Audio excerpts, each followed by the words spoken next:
So, and today we got to play Chateau. So this is a print and play. So I went full color for this print and play, guys. An upcoming Kickstarter. It's an upcoming Kickstarter, and it will stay print and play, right? We'll tell you all about it. So quality of components, you get a file. It depends on your paper quality. It depends on your paper quality and your dice quality. Yes. It's your own dice. It's your own paper. Yeah, they just supply the files to use for printing. So I did print the files. And I will say there is some quality around printing files because I have been and I have tried to print things and it's been miserable. This one was actually pretty straightforward. The thing is they do front and you can do front and back. The fact that they do have the artwork on and they're the back. all legitimate castles. Yes, and they're all legitimate castles. The only thing is I did think I printed them wrong because they're supposed to be like it's whatever. Anyway, the turn is wrong.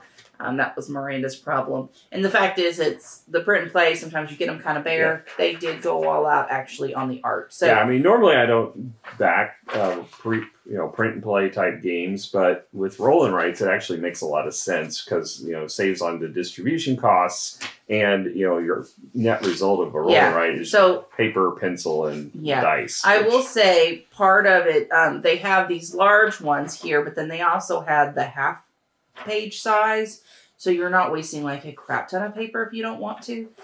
So just kind of keep that in mind. So as far as quality of components, at least the file that you're getting seems to be very well done and very easy to understand and very easy to print.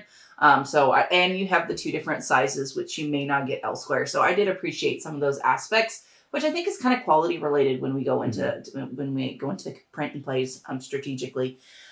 I'm not sure if I feel comfortable with giving a score because we've never done a lot of print and play. Well, plus we don't know what the final version is going to be because we got a one that was in design, and I don't think it's going to change that much. But it sounds like with the Kickstarter, there may be additional palaces added. So there may be some rules tweaking, but all in all, I don't feel comfortable to give this a quality of component score. But we can talk about theme, which is what we're going to do now. Again, like I said, you get legit castles. Okay. You get a picture of them. Then, you get this, you got the name up the top. They've got plenty of landscape here. The art's really excellent. The only thing that would be nice if there was like a history or something about each one of them. That would have been interesting. That would have been great. I mean, they do have the year that it was built, right? And the nationality of the castle. But it would have been a lot of fun to have the history on there. So that could have definitely been a good point. But I did think they did really, really well on the artwork. For theme, I'm going to give this a 6.5. I think if they did history, it would go up to 7.5, 8. But, the artwork's fantastic. The artwork is good. Yeah, it's a roll and write. It's very layered on as far as theme because you could make this any building shape or what have you. But I think it's fun that they're using real castles and palaces. It'd be cool that, the ones they've got in here are interesting, but, you've got like Taj Mahal and lots of other ones that are not in here right now, which would be good to see. I don't know what's going to get added with the Kickstarter. What would you score for theme? I mean, to me, it's like a 6.5. It's not important to the gameplay. It's just shape, and you're filling in boxes. But it's fun that it's. This is where we normally do artwork, and so that's why I was like, the artwork's really the nice. Artwork is fine. It's okay. This will eat your color in your printer. Yes, so. I mean, again, your artwork is kind of based upon your printer. If you do black and white, it's not going to look as interesting. Now, I will say though, you could take these and you could. You could laminate them. You could laminate them and use the dry erase. So if you're going full out on the printing, that might end up being a thing. We have a laminator. I could have done that. I didn't because I didn't think about it. All right. So until just now. All right. So now let's move on to the rules. Now, how were the rules? So the rules are 3 pages long, and it's a very simplistic roll and write. So the rules are very simple. You're rolling the dice. You're marking boxes based upon the choices you make. Sometimes that'll trigger other boxes. Sometimes it'll trigger the dice roll, trigger you to mark boxes on your opponents. So it's a very simple gameplay. You really can't go wrong with a 3-page rule book that, for a very simple game. So there's nothing wrong with this. It's printed fine. It's going to change. So I'm reluctant to give a score for a rule book that's still changing and still in flux. I don't think it's going to change that much though, because it is a pretty simple game. If he does add some additional gameplay rules, then obviously that would change it. But given what it is, I think in the current state, it's probably an 8. There's nothing wrong with it. There's nothing outstanding about it, but it does the job. It does the job, does it well. And, I'm excited to see what the final product turns into, see if there's any changes. All right, so then I have the 2 dice that you're going to need. So first things first is everyone ends up choosing a different map. So everybody gets variable player powers in this. Pins.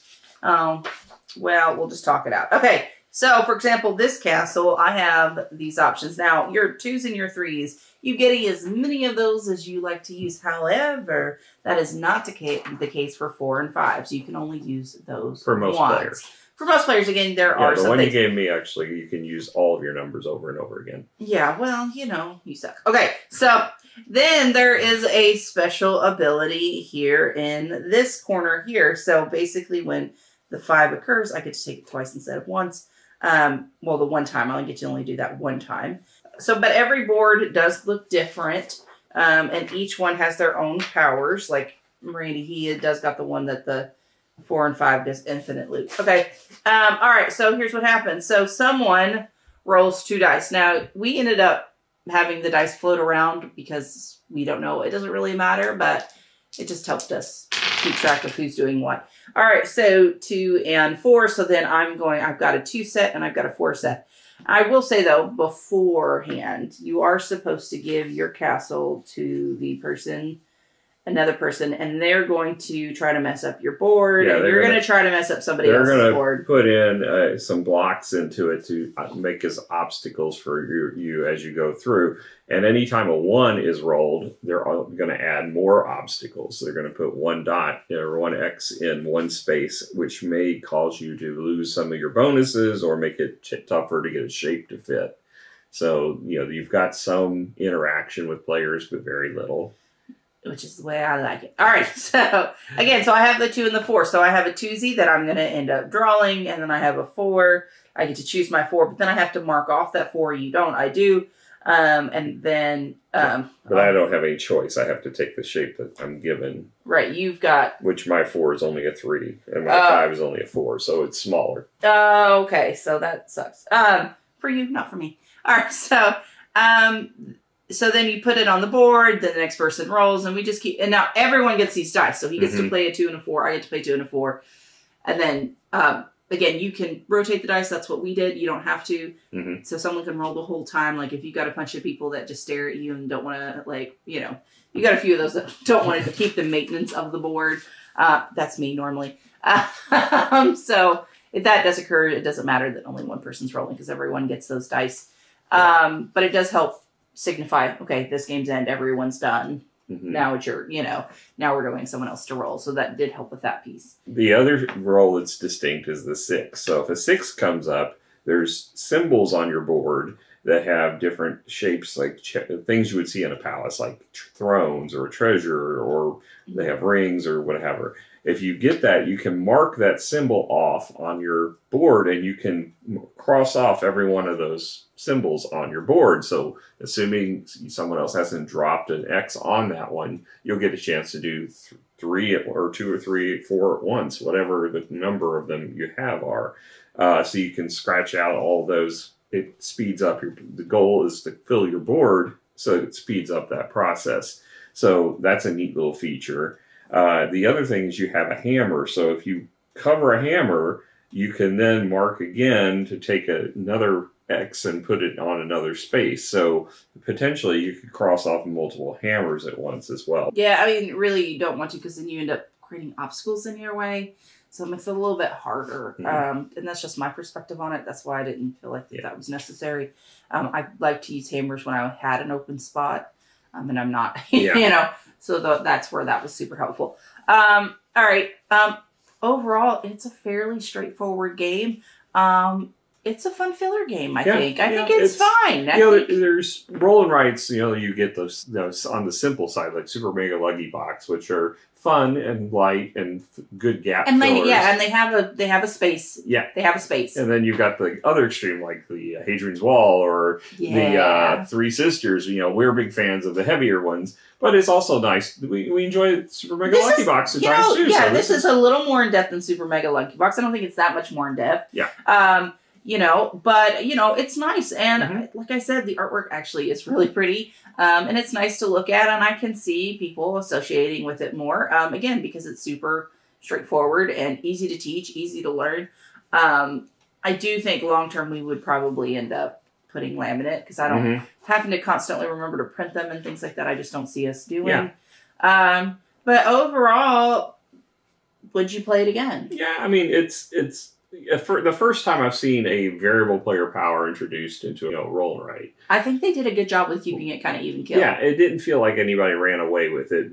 My only concern is it going to feel like everybody's basically ending at the same time every game, which is what we saw when we played it. We ran into the situation where it was basically one box away versus but there was a clear winner, right? I mean it didn't feel like it was that differentiating between the players, but it's still a fun light game, and because it's so quick, it doesn't really matter. It doesn't have to be a brain burner to be a roll and write and be fun. So it's fine. It has a good niche. I think from what I've seen today so far, I'd probably give it a 6.5, somewhere in there. Yeah, I mean I would too. I think, but I definitely think it has a space. A lot of people will enjoy it as a filler game. So I definitely think you should definitely check out the Kickstarter. Should be in February. Yeah, go give it a look. Like I said, the files were super straightforward, easy to figure out. Like I really did appreciate that because they didn't do it page by page by page, which it was simple. I printed out a document, made sure to do it 2 sides. Like you know what I mean? Like it was super easy and straightforward, and I really greatly appreciated that.